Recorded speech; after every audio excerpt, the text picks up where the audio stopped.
Bismillahirrahmanirrahim. Innal hamdalillah nahmaduhu wa nasta'inuhu wa nastaghfiruh wa na'udzubillahi min syururi anfusina wa min sayyiati a'malina. May yahdihillahu fala mudhillalah wa may yudlilhu fala hadiyalah.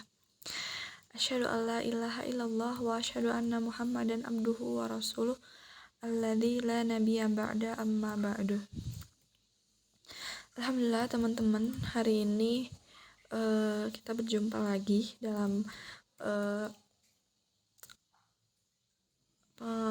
pembacaan audiobook. Di sini saya akan membacakan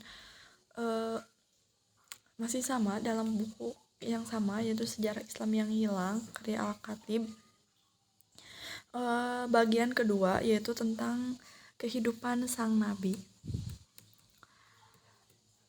Nabi Muhammad SAW lahir di kota Makkah pada sekitar 570 Masehi.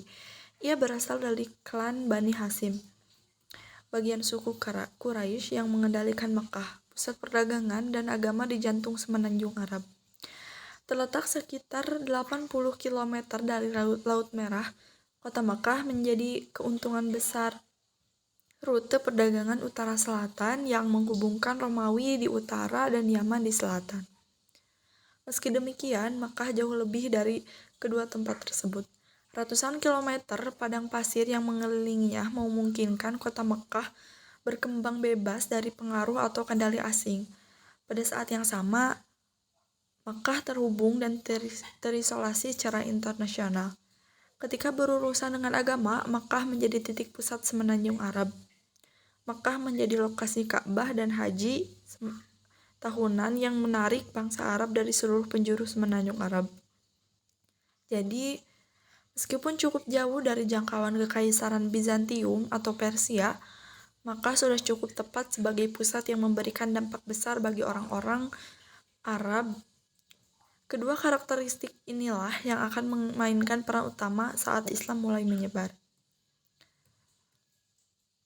Awal kehidupan. Kehidupan Muhammad ditandai dengan kesulitan dan kehilangan. Ayahnya Abdullah wafat sebelum ia lahir. Saat itu Abdullah sedang melakukan perjalanan dagang ke kota Yasrib di sebelah utara Makkah. Ibunya Aminah wafat saat ia berusia 6 tahun. Kakeknya yang dihormati Abdul Muthalib kemudian merawatnya. 2 tahun kemudian kakeknya wafat dan Muhammad tinggal bersama paman dari pihak ayah yaitu Abu Thalib. Meskipun berasal dari suku Quraisy yang kaya raya, Muhammad tidak tumbuh bergelimang harta. Statusnya sebagai anak yatim piatu dan berasal dari klan Bani Hashim yang dianggap anggota Quraisy rendahan, membuatnya tidak tergolong dalam kelas pengusaha, tetapi ia menemani pamannya dalam perjalanan perdagangan ke Suriah saat kecil, memperkenalkannya ke dalam tradisi nomaden Arab yang lampau. Reputasinya sebagai pedagang yang jujur menyebabkan dia mendapatkan 2 nama julukan, yaitu As-Shadiq dan Al-Amin, yang berarti yang benar dan dapat dipercaya. Ia pun kemudian dihormati orang-orang Quraisy. Secara teratur, ia dipercaya memegang uang dan transaksi perdagangan ketika bertindak sebagai penengah dalam banyak kasus. Menjelang usia 20 tahun, Muhammad sudah menjadi pedagang yang sukses dan bekerja sebagai agen usaha seorang janda kaya raya yang bernama Khadijah. Lama-kelamaan, reputasinya sebagai orang yang jujur dan dapat diandalkan menarik perhatian majikannya itu. Saat Muhammad berusia 25 tahun, Khadijah melamarnya dan diterima meskipun umurnya terpaut jauh. Walaupun dikelilingi masyarakat penjamah patung yang politeistis, Muhammad muda tidak mengikuti agama orang-orang Quraisy. Pesan monoteisme Ibrahim dan Ismail hanya samar-samar diingat kebanyakan orang Arab, tetapi masih dipertahankan beberapa orang yang dikenal sebagai Hunafa Hanif yang berarti penganut monoteis. Orang-orang ini menolak menerima ratusan tuhan-tuhan kayu dan batu. Muhammad salah satunya. Alih-alih terlibat dalam penyembahan patung yang begitu merajalela di masyarakat, Muhammad memilih menyepi. Ia membiasakan diri menyepi di sebuah gua di atas gunung yang berjarak sekitar 5 km dari pusat kota Makkah. Di sana ia duduk dalam keheningan dan merenung masyarakat serta agama yang berkembang di Mekah. Wahyu pertama. Menurut tradisi Islam, pada 610 Masehi, saat terdiam di gua yang telah didatanginya berkali-kali, Muhammad mengalami sesuatu yang baru. Malaikat tiba-tiba muncul di depannya dan memerintah, "Bacalah." Ia menjawab bahwa ia tidak bisa membaca. Seperti kebanyakan orang di Mekah, Muhammad pun buta huruf. Sekali lagi, malaikat memerintahnya untuk membaca. Muhammad menjawab, ia tidak bisa. Untuk ketiga kalinya, malaikat memerintahkan agar ia membaca, dan untuk kali ketiga, Muhammad menjawab bahwa ia tak bisa. Kemudian malaikat membacakan kepadanya ayat-ayat Quran yang pertama turun. "Bacalah dengan menyebut nama Tuhanmu yang menciptakan. Ia menciptakan manusia dari segumpal berdarah. Bacalah atas nama Tuhan, dialah yang telah mengajarkan dengan pena, mengajari manusia yang tidak ia ketahui." Quran Surat Al-Alaq ayat 1-5. Muhammad mengulangi kata-kata tersebut di hadapan malaikat, yang kemudian memberitahukan bahwa ia adalah Jibril, malaikat yang diutus Tuhan Yang Maha Esa, dan Muhammad adalah utusan Allah. Kaget dan takut, Muhammad bergegas pulang ke rumah karena ia tak tahu apa arti perjumpaan tersebut. Ia pun ditenangkan oleh Khadijah, yang mempercayai cerita pertemuan di gua tersebut. Khadijah lalu bertanya kepada sepupunya yang biasa membaca kitab suci umat Yahudi dan Kristen. Saat sepupunya mendengar apa yang terjadi, ia langsung menerima Muhammad sebagai Rasul pembawa pesan pada masa ini. Seperti halnya Musa dan Isa sebelumnya, setelah diperkuat oleh istri dan sepupu istrinya, Muhammad menerima misinya sebagai pembawa pesan Tuhan dan mulailah kehidupan sebagai nabi. Orang pertama yang mendengar kenabian Muhammad yang mempercayainya adalah Khadijah, yang dapat dikatakan langsung memeluk Islam sekembali Muhammad dari gua. Nabi mulai mengajak kalangan terdekat masuk kepada agama baru ini. Teman terdekatnya yaitu Abu Bakar, sepupu mudanya Ali, dan pembantunya Zaid. Semuanya menghormati dan mempercayai Muhammad. Mereka segera memberitahu kalangan terdekat mereka juga, dan perlahan jumlah pemeluk Islam bertambah. Dakwah pertama-tama dilakukan secara sembunyi-sembunyi. Makkah terdiri atas masyarakat politeis, sehingga gagasan satu Tuhan yang menggantikan banyak sembahan pasti akan dianggap ancaman. Maka bulan-bulan dan tahun pertama Islam ditandai dengan berkembangnya kelompok rahasia karena takut menghadapi reaksi masyarakat. Tetapi tunduk pada gagasan agama baru ini, para pengikutnya disebut Muslim, yang berarti orang yang tunduk. Kata Islam itu sendiri, yang merupakan akar kata Muslim, berarti ketundukan kepada Tuhan dan kehendakannya. Celakalah bagi setiap pengumpat dan pencela yang mengumpulkan harta dan menghitung-hitungnya. Dia mengira bahwa hartanya itu dapat mengekalkannya. Sekali-kali tidak. Pasti dia akan dilemparkan ke dalam api neraka. Al-Humazah ayat 1-4. Pada saat yang sama, gagasan inti Islam mulai menemukan bentuk melalui turunnya ayat-ayat yang kemudian disebarkan kepada masyarakat. Monoteisme yang tegas maju berbeda dari agama yang ada di Mekah menjadi tema inti. Menurut Nabi Muhammad, hanya ada satu Tuhan. Berhala yang disembah oleh penduduk Mekah tak lebih dari sekadar patung batu dan kayu tak berguna, sehingga tak mampu memberikan manfaat kepada siapapun. Ayat-ayat yang turun juga memperingatkannya adanya hari pembalasan, ketika setiap jiwa akan dihadapkan kepada Tuhan untuk dihitung amalannya. Orang-orang percaya kepada Tuhan dan melakukan amal baik akan masuk surga abadi sebagai balasannya, dan orang-orang yang ingkar akan dimasukkan ke neraka dan disiksa selama-lamanya. Akan tetapi, Islam bukanlah agama yang hanya memikirkan teologi dan kehidupan setelah mati. Ayat-ayat yang turun awal juga mencela penyakit sosial yang merebak di Mekah. Dengan meningkatkan kemakmuran dari jalur perdagangan, terbentuklah perbedaan kelas sosial. Orang kaya dan akan memanfaatkan uangnya untuk menandai lebih banyak kafilah sehingga menghasilkan lebih banyak uang. Sementara itu, orang miskin akan terus terpinggirkan, terlebih lagi jika ia bukan anggota satu klan yang kuat. Quran menyatakan ketidakpedulian kepada orang miskin akan merusak kemantapan tatanan sosial yang adil dan akan mengakibatkan hukuman di akhirat nanti. Butuh waktu bertahun-tahun sampai aturan yang berhubungan dengan masyarakat dapat ditetapkan. Tetapi semenjak awal sudah jelas bahwa Muhammad datang tak hanya itu untuk mengubah kepercayaan religius, tetapi juga masyarakat itu sendiri. Ayat-ayat yang turun awal mengulas tema-tema ini beberapa kali. Ayat dan surat yang diturunkan di Makkah yang dapat ditemukan di akhir Quran cenderung pendek dan langsung. Cara ini bekerja dengan baik bagi komunitas muslim yang baru lahir yang belum dikenal oleh masyarakat kota Makkah. Saat berkumpul dengan sesama, orang muslim akan mendiskusikan wahyu terakhir di kalangan mereka dan saling mengajarkannya. Saat berkumpul dengan non-muslim, mereka harus menyembunyikan perpindahan agama dan keyakinannya. Lagi pula, seluruh gagasan baru ini akan mengancam tatanan sosial yang sudah mapan di Mekah. Kesetaraan sosial, ekonomi, dan suku sudah dalam genggaman orang Quraisy yang kaya dan berkuasa. Revolusi sosial jarang diterima oleh orang yang berada dalam kekuasaan. Bahkan, Muhammad sendiri belum mendukung perubahan apapun dalam masyarakat.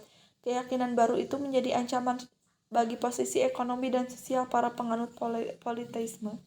Karena Ka'bah, mereka menjadi pusat kehidupan religius bangsa Arab di seluruh semenanjung Arab. Sekali setahun, orang-orang Arab akan berpindah ke Mekah untuk melaksanakan ziarah dan menghormati ratusan berhala yang disimpan di sekitar Ka'bah. Bagi orang Quraisy, ini berarti bisnis yang sangat menguntungkan. Perdagangan adalah produk samping alami dan ritual ziarah ini. Karena ada begitu banyak orang dari segala penjuru di satu tempat pada saat bersamaan. Pasar alamiah berkembang sehingga Mekah menjadi pusat kehidupan religius, ekonomi, dan politik di Arab. Dan sebagai faktor perdagangan ini, Quraisy mendapatkan keuntungan besar. Akan tetapi, pesan yang dibawa Nabi Muhammad menolak pentingnya berhala dan menekankan keesaan Tuhan.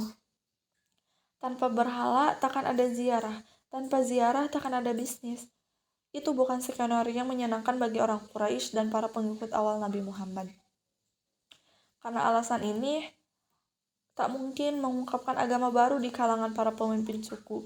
Komunitas muslim masih kecil dan lemah sehingga belum berani menghadapi konflik ideologi terbuka dengan para pengusaha, terutama mempertimbangkan kenyataan bahwa sebagian besar penganut awal adalah orang-orang yang dianggap berada di kelas sosial terbawah, budak, pembantu, dan orang miskin yang menjadi terbesar komunitas muslim awal.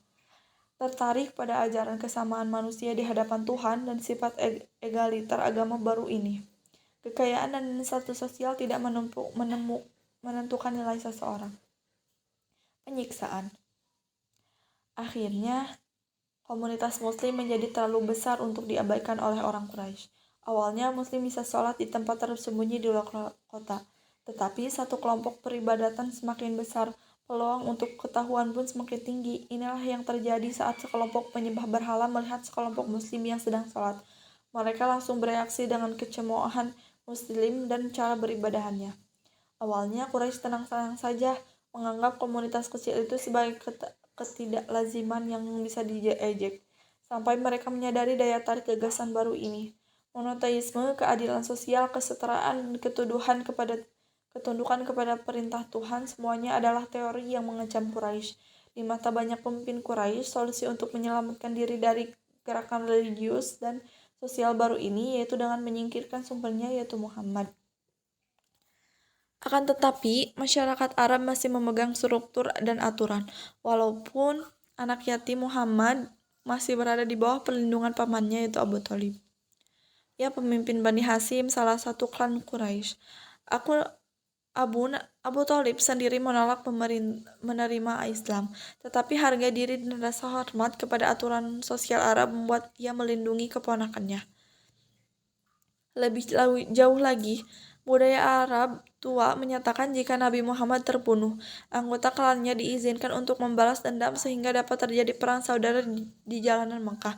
Jadi Nabi Muhammad sendiri tidak bisa disakiti, tetapi perlindungannya tersebut tidak berlaku bagi para pengikutnya. Banyak di antaranya yang tidak dilindungi oleh klan atau keluarga manapun. Suku Quraisy memutuskan untuk mengancam dan menganiayai mereka, dengan harapan bisa memadamkan semangat yang lain untuk bergabung dengan agama tersebut. Maka umat muslim kerap dilecehkan dan dicabut haknya di Mekah. Meski mendapatkan perlindungan, Nabi Muhammad tidak mampu menghentikan penindasan terhadap para pengikutnya. Quraisy juga mengambil langkah untuk mencegah penyebaran agama baru ini keluar kota Mekah. Sekalipun pengungsi muslim yang melarikan diri ke Abisinia menjadi janji perlindungan dari Raja Kristen Negus, kemudian Quraisy mengirim utusan untuk mengajar mereka, berharap bisa meyakinkan sang raja agar mencabut perlindungannya dan mengirimkan kembali pengungsi muslim ke Mekah,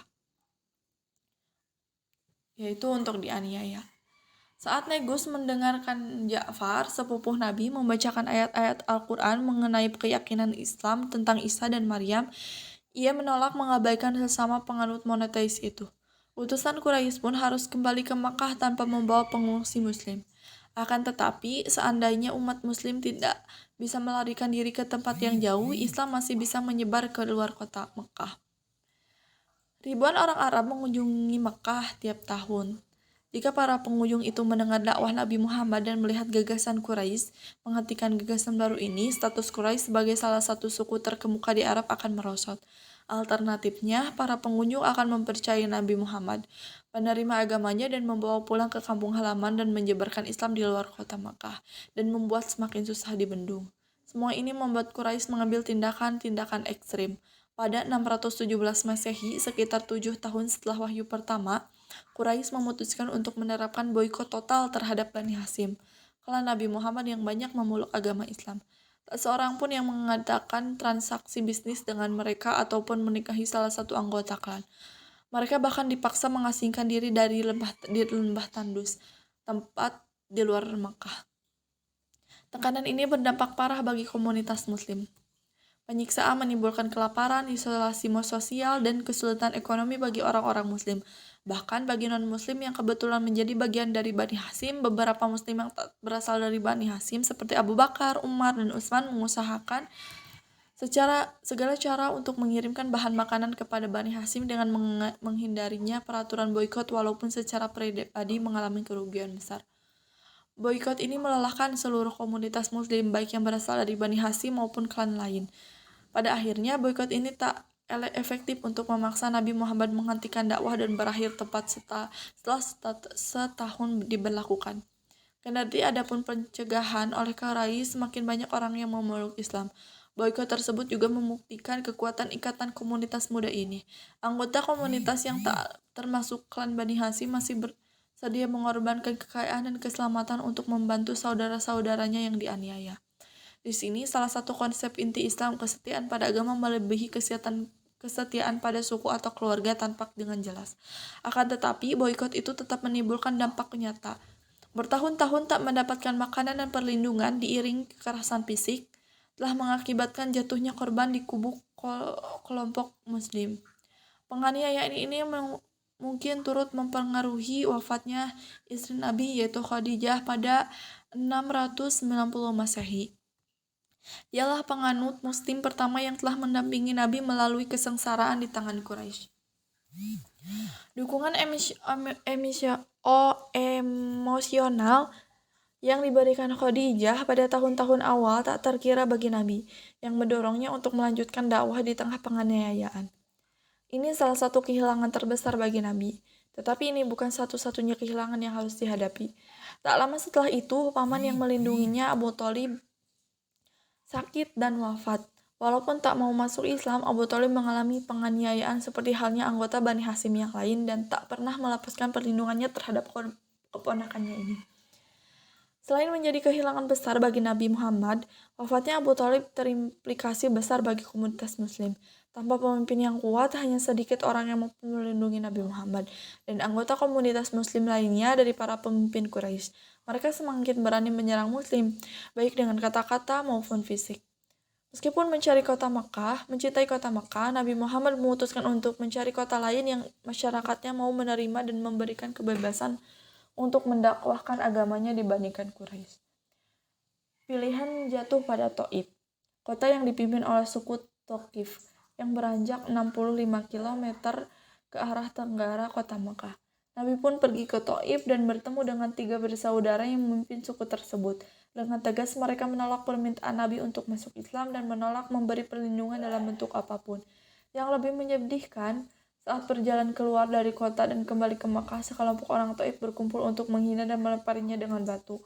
Nabi berdarah saat akhirnya bisa meninggalkan kota itu. Tradisi Islam meyakini setelah peristiwa itu Nabi didatangi malaikat Jibril yang menyatakan apakah Nabi ingin menghancurkan kota Taif dengan 2 gunung sebagai hukuman atas perlakuan mereka terhadap utusan Allah. Nabi menolak dengan mendoakan semoga salah satu keturunan mereka suatu hari menjadi penganut Islam. Kejadian ini akan berperan besar dalam hubungan spiritual antara Muslim India dan Nabi pada abad berikutnya. Setelah kehilangan dukungan keluarga, ditolak suku tetangga, dan melihat pengikutnya dianiaya karena keimanan mereka, Nabi menyadari perlunya perubahan radikal agama agar Islam dapat bertahan. Peluang perubahan semacam itu datang dari kota oasis beranjak 300 km di utara Makkah, yaitu Yathrib. 2 suku utama Yathrib, Aus dan Khazraj, terlibat dalam perebutan kekuasaan yang mematikan pada 610 Masehi, yang membuat masalah jatuh lebih menjengkelkan. Suku Yahudi juga tinggal di Yathrib dan mengalami kesulitan hidup bersama suku Arab lokal. Reputasi Nabi sebagai orang yang dapat dipercaya dan dapat diandalkan orang telah terkenal di Yathrib. Dan pada 620 beberapa orang terhormat dari Yathrib pergi ke Mekah untuk menawarkan emigrasi ke Yathrib guna menjadi pemimpin dan penengah dalam perselisihan mereka. Nabi Muhammad menerima tawaran tersebut dan mendorong pengikutnya di Mekah untuk melakukan perjalanan bersama ke Yathrib. Tanpa tak ada lagi penindasan Quraisy. Nabi sendiri menjadi salah satu orang terakhir yang meninggalkan Mekah pada 622. Saat melakukan perjalanan bersama teman dekatnya, Abu Bakar, mereka berhasil menghindar rencana Quraisy untuk membunuh sebelum meninggalkan Mekah. Di Yathrib, yang kemudian bernama Al-Madinah Al-Munawwarah, kota yang bersinar, secara resmi dikenal sebagai Madinah, kota Nabi Muhammad akan mendapatkan keamanan kebebasan penyebaran Islam jauh dari penindasan Quraisy. Madinah. Kepindahan Nabi dari Mekah disebut hijrah yang berarti emigrasi. Ini menjadi titik balik sejarah Islam awal dan sekarang digunakan sebagai permulaan kalender Islam. Komunitas Muslim tak lagi menjadi kelompok terpinggirkan dan Nabi Muhammad juga tidak terasingi secara sosial. Komunitas Muslim akan mengubah Madinah menjadi negara Muslim pertama. Serangkaian teladan dari Nabi selama 10 tahun di Madinah akan menginspirasi ratusan tahun kehidupan politik, tatanan sosial, dan ekonomi Muslim.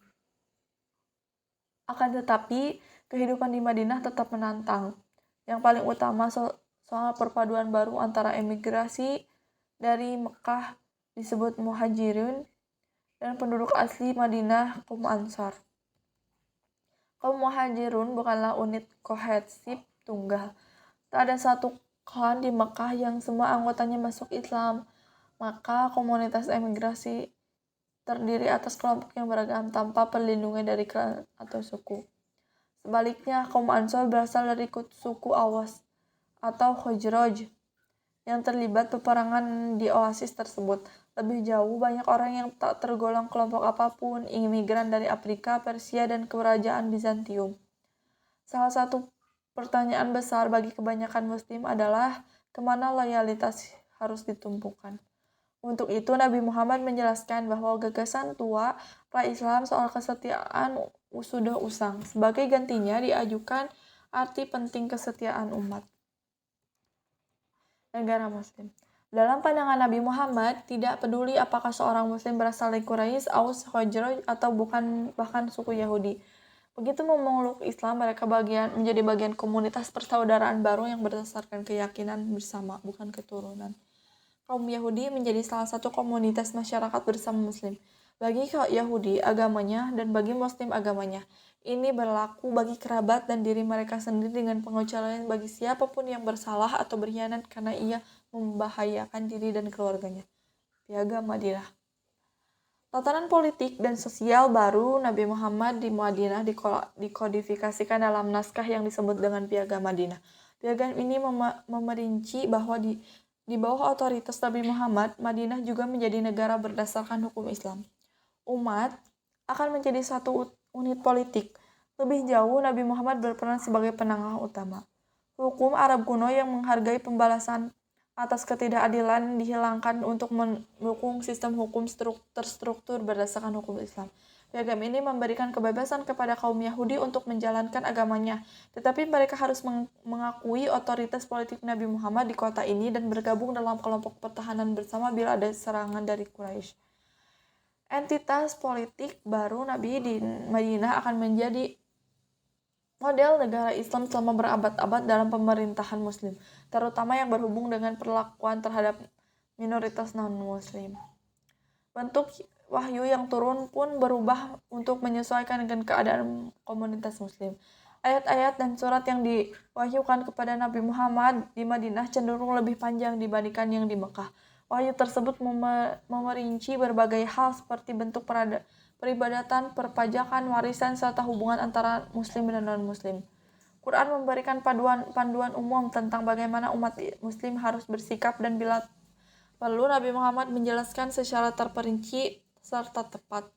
Kata-kata dan tindakan Nabi dikenal sebagai hadis, menjadi sumber penting petunjuk hukum setelah wahyu Tuhan.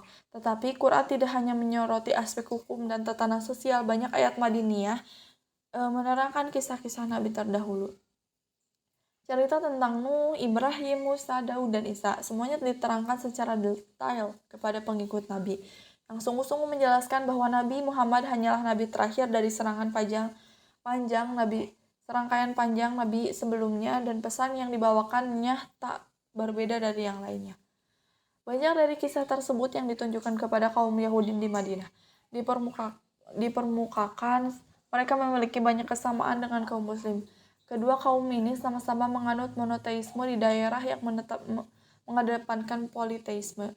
Keduanya menghormati Nabi yang sama, dan pada awal kenabian keduanya beribadah menghadap Yerusalem. Akibatnya beberapa orang Yahudi di Madinah menerima Muhammad sebagai nabinya dan masuk Islam. Kitab suci Yahudi berbicara tentang Mesias dan bagi mereka, Nabi Muhammadlah manusia yang dijanjikan. Tetapi lebih banyak yang menolaknya. Yudaisme itu unik dalam hal kepercayaan dan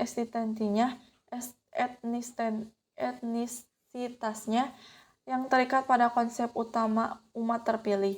Pesan tentang kesetaraan dan persatuan seluruh umat Islam tanpa memperhatikan etnisitas berbentur dengan beberapa gagasan utama keyakinan Yahudi.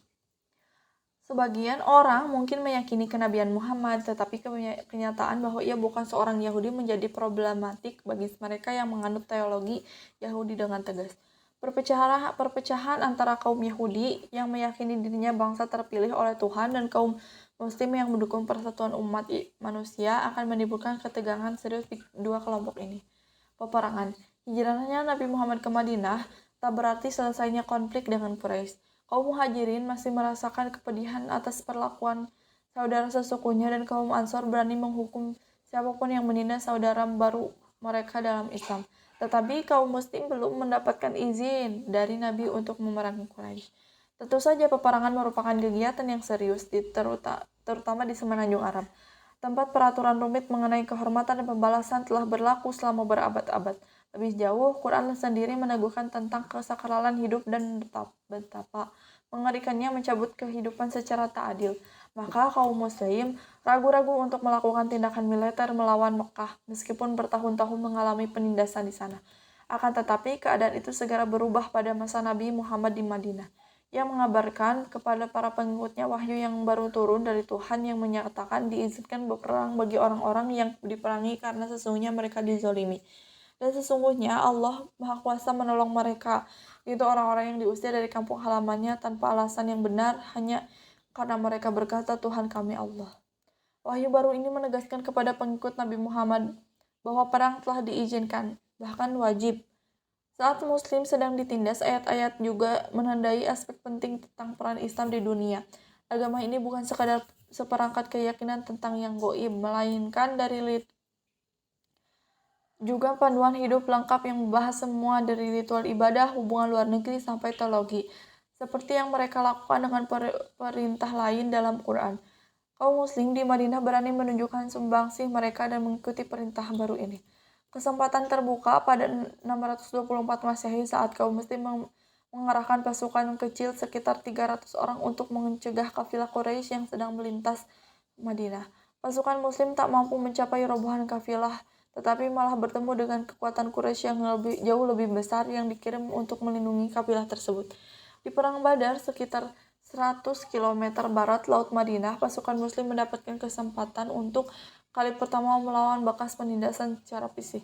Meskipun kalah jauh, pasukan Muslim yang dipimpin oleh Hamzah, paman Nabi, berhasil memukul mundur pasukan Mekah dan menahan banyak tawanan. Kemenangan ini mengukuhkan para pihak Muslim sebagai kekuatan politik dan militer yang nyata.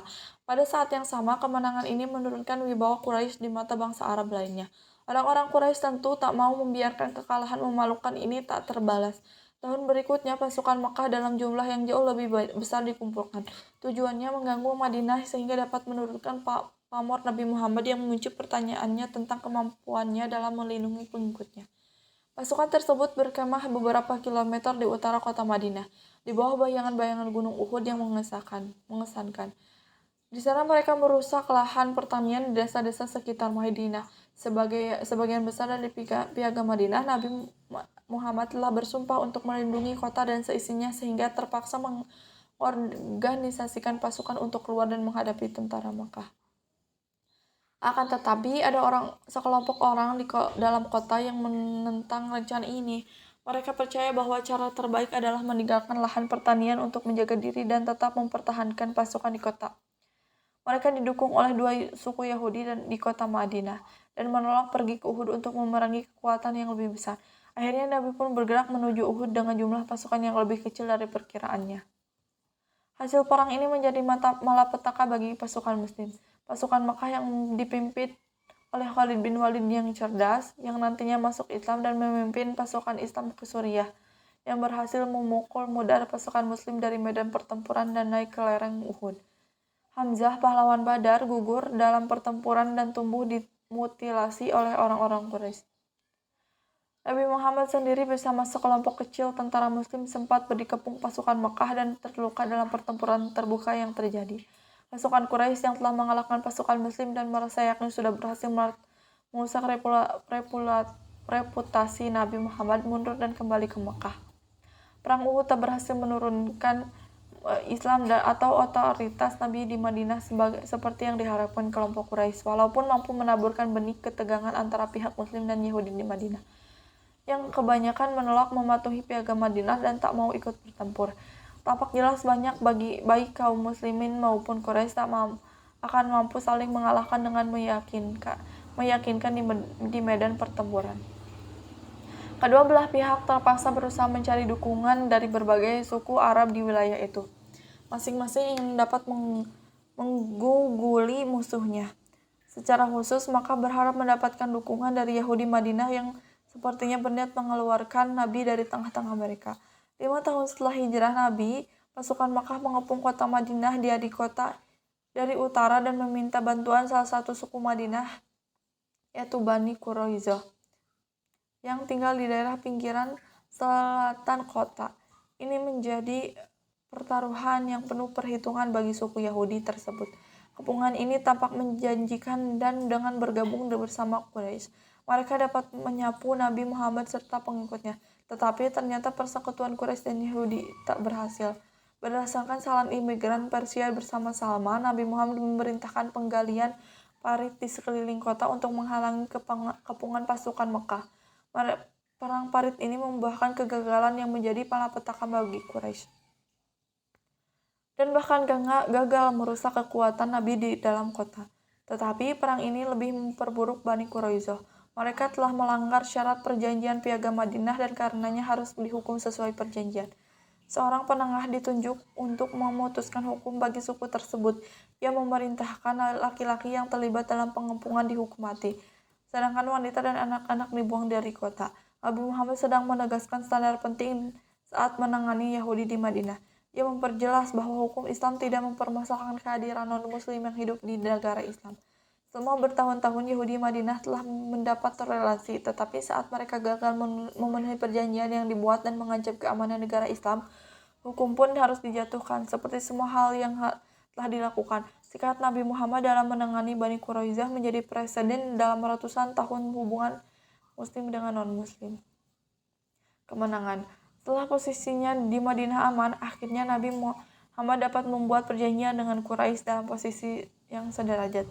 Karena percaya diri dengan stabilitas negara muslim yang diilhami oleh wahyu baru menjanjikan kemenangan, Nabi Muhammad mengirim 1.500 tentara ke Mekah pada 628. Tujuan pasukan ini bukan untuk berperang. Mereka mengenakan 2 potong kain untuk berhaji dan hanya membawa pedang. Tak ada persenjataan kavaleri dan panji-panji perang. Nabi Muhammad berharap dapat masuk ke Mekah dan Ka'bah dengan damai untuk menjalankan ibadah haji. Orang-orang Mekah yang tercengang dengan keberanian kaum muslim kesulitan mengambil keputusan. Jika mengizinkan Nabi Muhammad dan pengikutnya memasuki Mekah, mereka akan tampak lemah di mata suku Arab lain karena tak mampu mencegah pasukan yang hampir tak bersenjata untuk memasuki kota. Sebaliknya, peran utama mereka di Mekah untuk melayani ziarah bagi setiap orang dianggap sebagai tugas yang sangat serius. Akhirnya mereka merundingkan perjanjian dengan Nabi Muhammad. Mereka setuju untuk mengosongkan Mekah selama 3 hari agar Nabi Muhammad dan kaum muslim bisa menyelesaikan ibadah haji pada tahun pertama. Nabi Muhammad pun harus kembali ke Madinah pada tahun tersebut tanpa bisa mengunjungi kampung halamannya. Selanjutnya disepakati juga genjatan senjata. Mekah dan Madinah beserta suku-suku sekutunya akan menahan diri untuk tak berperang selama 10 tahun. Sebagian kaum muslim tak puas dengan syarat-syarat perjanjian Hudaibiyah karena berharap bisa segera masuk ke Mekah atau bahkan menaklukkan Quraisy. Akan tetapi perjanjian ini memberikan waktu istirahat dari konflik sehingga Nabi Muhammad bisa mengembangkan Islam keluar kota Madinah tanpa ancaman perbedaan dari dalam dan serbuan dari luar. Kini dia mendapatkan kebebasan mengirimkan pendakwah ke seluruh semenanjung Arab dan di luarnya, Bizantium dan Kekaisaran Persia di utara. Suku-suku Baduy sendiri masuk Islam secara bersamaan dan menggabungkan diri dengan Nabi. Bahkan orang-orang Makkah pun mulai beralih. Khalid bin Walid dan Amr bin As, 2 militer Quraisy berbesar, meninggalkan Makkah dan bergabung dengan Nabi Muhammad di Madinah beberapa tahun setelah perjanjian Hudaibiyah. Perjanjian tersebut tak mampu memberikan kendali langsung atas tempat paling suci ini, tetapi memungkinkan Islam tumbuh secara eksponensial di seluruh jazirah Arab. Hal itu sangat mengecewakan para tokoh keras kepala di Mekah yang berharap bisa menghentikan Islam beberapa tahun sebelumnya. Selanjutnya, kesucian perjanjian tak sepenuhnya dipatuhi. Hanya 2 tahun setelah disepakati, sekutu Quraisy melancarkan serangan kejutan terhadap sekutu Nabi Muhammad tepat di luar kota Mekah. Ini merupakan pelanggaran atas perjanjian perdamaian total selama 10 tahun. Karena perjanjian telah batal, Nabi Muhammad dapat menyuruh kepada sekutu-sekutu anyarnya di seluruh semenanjung untuk bergabung dalam ekspedisi baru ke Mekah. Akan tetapi, kali ini mereka takkan berpergian. Sebagai peziarah damai, Nabi Muhammad akhirnya berada dalam posisi yang kuat. Ribuan muslim dari seluruh semenanjung sekarang berada di bawah pemerintahannya, terikat oleh persekutuan dan kesatuan agama untuk bergabung dengan pasukan Nabi kapanpun diperlakukan. Pada titik ini, orang-orang Mekah tahu bahwa tak mungkin mereka mengalahkan pasukan Nabi. Sekarang, Mekah melawan puluhan suku yang bersatu untuk kali pertama dalam sejarah Arab. Usaha negosiasi antara Muhammad dan Quraisy berakhir dengan kegagalan. Maka pada 630 Masehi, pasukan yang berjumlah lebih dari 10.000 umat muslim yang datang dari seluruh penjuru Arab berbaris menuju kota suci Mekah. Sebagian penduduk Mekah menyadari bahwa perlawanan akan sia-sia dengan pengecualian sejumlah pertempuran kecil-kecilan. Pasukan Nabi Muhammad memasuki Mekah tanpa pertumpahan darah. Kemenangan atas tempat kelahiran ini dipandang pengikutnya sebagai kemenangan akhir Islam atau politeisme, kebenaran di atas kesalahan. Ratusan berhala yang mengelilingi Ka'bah dihancurkan, menjadi tempat suci ini sebagai tempat penyembah satu Tuhan. Bagi banyak orang Mekah, termasuk pemimpin Quraisy Abu Sufyan, menaklukkan dan yang sempurna ini tanda bahwa berhala mereka tak lebih dari patung kayu dan batu kasar. Mereka menyerah kepada Nabi Muhammad. Orang-orang yang telah tertindas dikejar-kejar di luar kota dan diperangi. Sebaliknya, Nabi Muhammad membuktikan diri sebagai penakluk yang lemah lembut. Hampir semua orang yang Mekah dibebaskan tanpa dilukai. Sikap luar biasa bagi orang yang akrab dengan perang suku brutal, tiada ampun. Sekali lagi, Muhammad memberikan contoh bahwa kenabiannya ditandai dengan era baru serta aturan dan kebiasaan baru. Periode pra-Islam jahiliyah harus ditinggalkan selama-lamanya. Kembalinya Nabi Muhammad ke Mekah sangatlah luar biasa mengingatkan keadaan hidupnya pada tahun-tahun sebelumnya. Hanyalah 8 tahun setelah membebaskan diri dari penindasan pada tengah malam, Nabi Muhammad kembali ke kampung halamannya sebagai pemimpin pemenang bersama ribuan pasukan.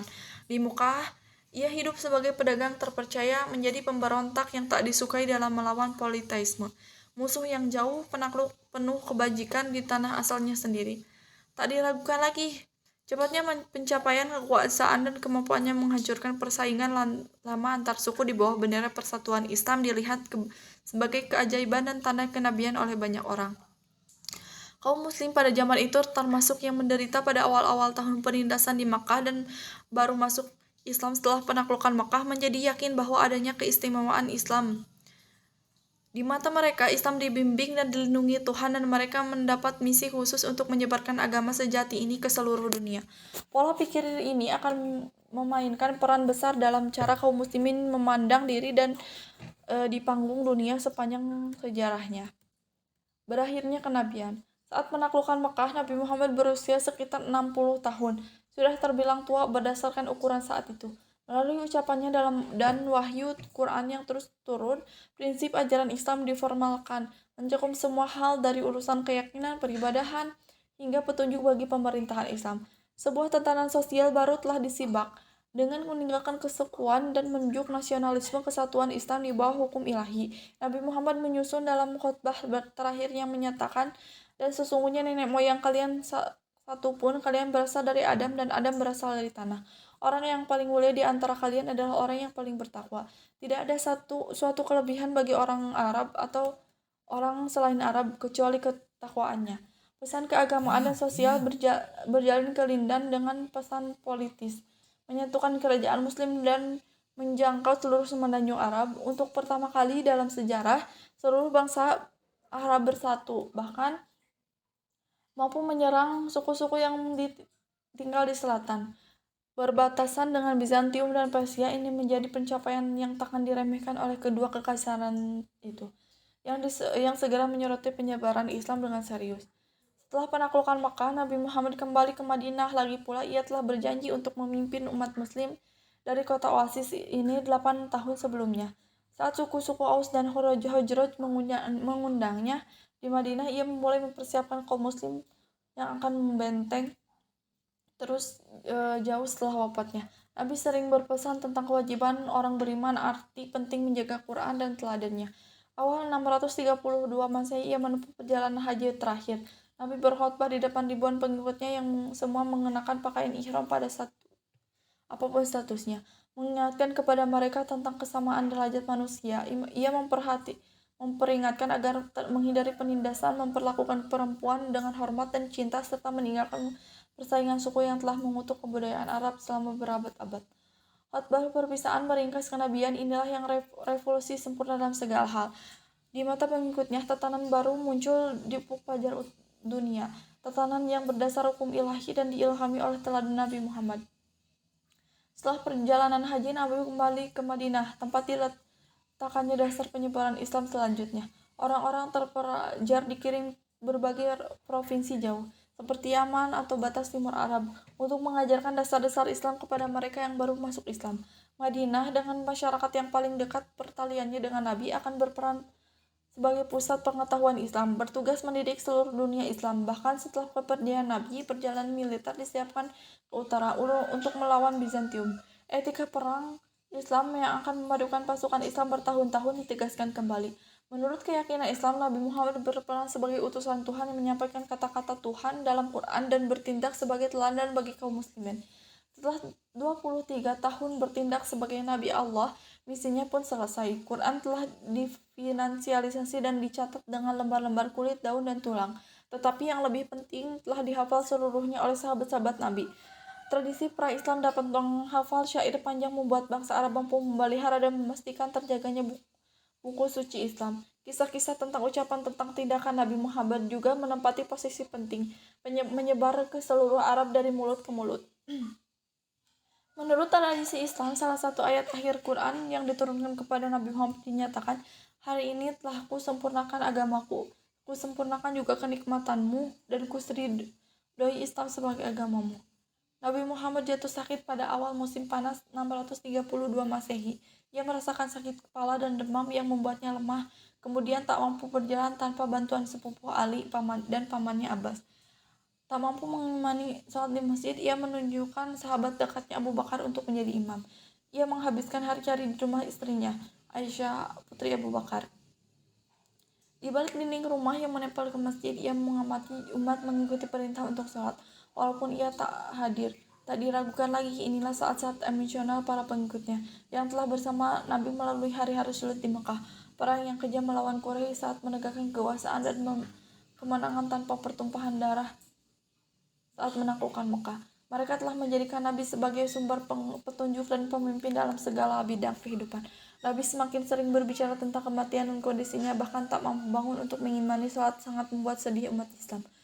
Hari-hari terakhir dihabiskan di rumah dengan kepala di pangkuan Aisyah. Anggota keluarga dan teman dekat datang menengok, berharap bisa melihat tanda-tanda kepulihan pemimpin mereka. Tetapi satu aspek sentral Islam adalah monoteisme tanpa kompromi. Nabi Muhammad mengajarkan bahwa Tuhan yang kekal, semua makhluk entah binatang, manusia, bahkan malaikat pun akan mengamati kematian menurut keyakinan Islam. Maka saat mempersiapkan diri atas wafatnya Nabi, mereka menyadari Islam akan terus berlanjut ke sepeninggalnya.